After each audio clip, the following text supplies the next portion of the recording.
आज हम रूथ की पुस्तक में तीसरे अध्याय का अध्ययन करेंगे। उसकी सास नाओमी ने उससे कहा, हे मेरी बेटी, क्या मैं तेरे लिए ठाव न ढूंढूं कि तेरा भला हो। अब जिसकी दासियों के पास तू थी, क्या वह बोअज हमारा कुटुंबी नहीं है? वह तो आज रात को खलिहान में जौ फटकेगा। तू स्नान कर लेना, तेल लगा और अच्छे वस्त्र पहनकर खलिहान को जा। परंतु जब तक वह पुरुष खा पी न चुके, तब तक अपने को उस पर प्रकट न करना। और जब वह लेट जाए तब तू उसके लेटने के स्थान को देख लेना। फिर भीतर जाकर उसके पाँव उघाड़ के लेट जाना। तब वही तुझे बताएगा कि तुझे क्या करना चाहिए। उसने उससे कहा, जो कुछ तू कहती है वह सब मैं करूँगी। तब वह खलिहान को गई और अपनी सास की आज्ञा के अनुसार ही किया। जब बोअज खा पी चुका और उसका मन आनंदित हुआ, तब जाकर अनाज के ढेर के एक सिरे पर लेट गया। तब वह चुपचाप गई और उसके पाँव उघाड़ के लेट गई। आधी रात को वह पुरुष चौंक पड़ा और आगे की ओर झुककर क्या पाया कि उसके पाँव के पास कोई स्त्री लेटी है। उसने पूछा, तू कौन है? तब वह बोली, मैं तो तेरी दासी रूथ हूँ। तू अपनी दासी को अपनी चद्दर ओढ़ा दे, क्योंकि तू हमारी भूमि छुड़ाने वाला कुटुंबी है। उसने कहा, हे बेटी, यहोवा की ओर से तुझ पर आशीष हो, क्योंकि तूने अपनी पिछली प्रीति पहले से अधिक दिखाई। क्योंकि तू क्या धनी क्या कंगाल किसी जवान के पीछे नहीं लगी। इसलिए अब, हे मेरी बेटी, मत डर। जो कुछ तू कहेगी मैं तुझसे करूँगा, क्योंकि मेरे नगर के सब लोग जानते हैं कि तू भली स्त्री है। और सच तो है कि मैं छुड़ाने वाला कुटुंबी हूँ। तो भी एक और है जिसे मुझसे पहले ही छुड़ाने का अधिकार है। अतः रात भर ठहरी रह, और सवेरे यदि वह तेरे लिए छुड़ाने वाले का काम करना चाहे तो अच्छा, वही ऐसा करे। परंतु यदि वह तेरे लिए छुड़ाने वाले का काम करना न चाहे, तो यहोवा के जीवन की शपथ, मैं ही वह काम करूँगा। भोर तक लेटी रह। तब वह उसके पाँव के पास भोर तक लेटी रही, और इससे पहले कि कोई दूसरे को पहचान सके, वह उठी। तब बोअज ने कहा, कोई जानने न पाए कि खलिहान में कोई स्त्री आई थी। तब बोअज ने कहा, जो चद्दर तू ओढ़े है उसे फैलाकर पकड़ ले। और जब उसने उसे पकड़ा, तब उससे 6 नपुए जौ नाप कर उसको उठा दिया। फिर वह नगर में चली गई। जब रूत अपनी सास के पास आई, तब उसने पूछा, हे बेटी, क्या हुआ? तब जो कुछ उस पुरुष ने उससे किया था वह सब उसने उसे कह सुनाया। फिर उसने कहा, यह 6 नपुए जौ उसने यह कहकर मुझे दिया कि अपनी सास के पास छूछे हाथ मत जा। उसने कहा, हे मेरी बेटी, जब तक तू न जाने कि इस बात का कैसा फल निकलेगा, तब तक चुपचाप बैठी रह, क्योंकि आज उस पुरुष को यह काम बिना निपटाए चैन न पड़ेगा। यह अध्याय पढ़ने के बाद हम समझ सकते हैं कि नाओमी और रूथ के बीच घनिष्ठ संबंध विकसित हो गए।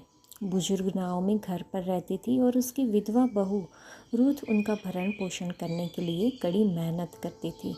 लेकिन रूथ को उसकी हर ज़रूरत को पूरा करने के लिए अपने साथ रखने के बजाय नाओमी निस्वार्थ भाव से रूथ के लिए एक घर ढूंढती है, जहाँ उसकी ज़रूरतों को अच्छी तरह से पूरा किया जा सके।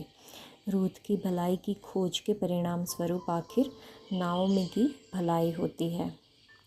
क्या आपका प्यार सिर्फ आप तक ही सीमित है, या दूसरों को समृद्ध बनाना चाहता है? सच्चा प्यार दूसरों का भला चाहता है, सिर्फ अपना ही भला नहीं। मसीह के प्रेम को जानो, जो तुम्हारे लिए गरीब बन गया और अपने आप को खाली कर दिया, ताकि तुम परमेश्वर के साथ संबंध में समृद्ध हो जाओ। उसका प्रेम आपको आपकी उपस्थिति से परे ले जाएगा।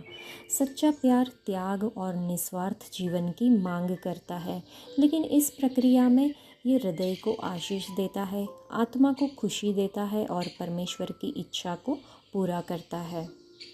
नाओमी अपनी बहू रूथ से बहुत प्यार करती थी, लगातार उसकी चिंता करती थी और उसके लिए वो शुभकामनाएं भी देती। चलिए हम यह भी सोचें कि जब नाओमी ने रूथ को बोअज से मिलने के लिए भेजा तो उसने क्या कहा। हमने देखा कि उसने खुद को स्वच्छ करने के लिए पहला कदम उठाने को कहा। सच्चा मसीही जीवन प्रभु यीशु मसीह के रक्त में पापों को धोने से, खुद को स्वच्छ करने से होता है। व्यवस्था के अनुसार सब वस्तुएं लहू से शुद्ध होती है और लहू बहाए बिना पापों की क्षमा नहीं होती। दूसरी बात हमने देखी कि उसने तेल लगाने के लिए कहा। यीशु का लहू हमें सभी पापों से शुद्ध करता है। पवित्रता के बिना कोई परमेश्वर तक नहीं पहुंच सकता। धोने और इत्र मलने से, अभिषेक करने से पवित्रता आती है। अपवित्रता पर अभिषेक संभव नहीं है।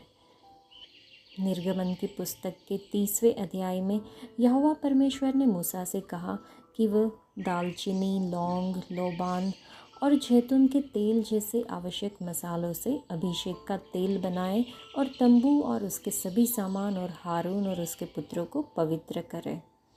तीसरी बात हमने देखी, उसने कहा अच्छे वस्त्र पहन के जा। अच्छे वस्त्र पहनना, उद्धार के कपड़े, तीसरा कदम प्रभु की उपस्थिति में जाने के लिए बिना दाग के उद्धार के कपड़े पहनने आवश्यक है। प्रकाशित वाक्य के 19वें अध्याय में 7वें और 8वें वचन के अनुसार चलिए हम आनंदित हो और उसकी महिमा करें, क्योंकि मेमने की शादी का दिन आ गया है और इसकी दुल्हन ने चमकीले, साफ और बढ़िया मलमल पहनकर खुद को तैयार कर लिया है। चौथी बात हमने देखी कि खलिहान में जाने के लिए कहा। खलिहान में जाने का अनुभव कड़वे अनाज के रूप में नहीं बल्कि अच्छे उपयोगी अनाज के रूप में साबित करना है। पांचवी बात, ध्यान रखने के लिए। याद रखें कि जब वह सोता है तो वह कहाँ सोता है। रूथ को अपना पूरा ध्यान बोअज पर रखना था। उसे लगातार अपने स्वामी पर नज़र रखनी पड़ी थी। इब्रानियों की पत्री के 12वें अध्याय में 2 वचन के अनुसार चलिए हम अपने विश्वास के अग्रणी और सिद्धकर्ता प्रभु यीशु मसीह की ओर ध्यान लगाएं, उनकी ओर देखें। छठी बात लिखा था, उसके पैरों के तले लेटना। पैर उघाड़ कर लेटने का अर्थ है निरंतर उसके चरणों में बैठना। लूका रचित सुसमाचार के 10वें अध्याय के अनुसार मरियम प्रभु यीशु मसीह के पैरों के पास बैठी और यीशु की बातें सुनी।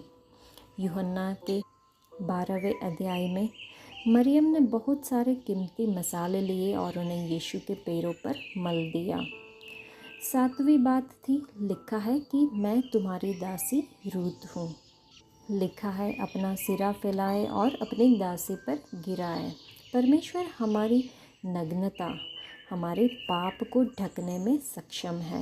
यशकेल की पुस्तक के 16वें अध्याय में 8वें वचन के अनुसार केवल परमपिता परमेश्वर ही हमारी नग्नता को ढक सकते हैं और हमें अपना बना सकते हैं। इन 7 चीज़ों में से पहली, दूसरी और तीसरी चीज़ें बाहरी अनुभव है जो हमारे बाहरी जीवन के बारे में है, जिन्हें लोग देख सकते हैं। और 4, 5, 6 और 7 हमारी निजी ज़िंदगी के बारे में है। चलिए हम प्रार्थना करें कि रूथ के ये अनुभव हमारे अनुभव बन जाए और हम अपने प्रभु, हमारे स्वामी प्रभु यीशु मसीह के साथ अपने रिश्ते में और करीब आ जाए। और जब दुल्हा हमें लेने आए तो हम दुल्हन के रूप में उसके साथ जुड़ जाएं। इस अध्याय में हमने ये भी देखा कि नाओमी की बात मानकर रूथ ने बोअज के सामने जीवन बदलने वाला प्रस्ताव रखा। हालांकि उस प्रस्ताव को वास्तविकता बनने से पहले कुछ महत्वपूर्ण चीज़ें करने की भी आवश्यकता थी। जब वे आशापूर्वक प्रतीक्षा कर रहे थे, नाओमी ने रूथ को धैर्यवान और शांत रहने के लिए प्रोत्साहित किया। अपने अनुभव के आधार पर नाओमी ने कहा कि वह बोअज पर भरोसा कर सकती है कि वह रूथ के अनुरोध को वास्तविकता में बदलने के लिए सब कुछ करेगा जो वह कर सकता है। जब हम अपने जीवन में प्रगति की उम्मीद से प्रतीक्षा कर रहे होते हैं तो शांत रहना अक्सर सबसे कठिन काम होता है। हम अनावश्यक भय और चिंता से खुद को थका देते हैं, लेकिन आप उन लोगों पर भरोसा कर सकते हैं जो आपको यहाँ तक लाए हैं। इसलिए इंतज़ार में नींद खोना बंद करें और उस शांति का आनंद लें जो उस परमेश्वर पर भरोसा करने से मिलती है, जो न सोता है और न ही ऊँघता है, बल्कि हमारे लिए सबकी भलाई के लिए काम करता है। तो हम समझ सकते हैं कि बोअज एक सम्माननीय व्यक्ति था और अन्य लोगों के लिए एक आदर्श था। उसने बिना किसी हिचकिचाहट या बहाने के अपने परमेश्वर के द्वारा प्रदत्त जिम्मेदारियों को स्वीकार किया। अपने अधीन रहने वाले लोगों के लिए एक प्रदाता के रूप में अपनी भूमिका भी स्वीकार की। आज के लिए इतना ही। परमेश्वर आप सबको आशीष दे। धन्यवाद।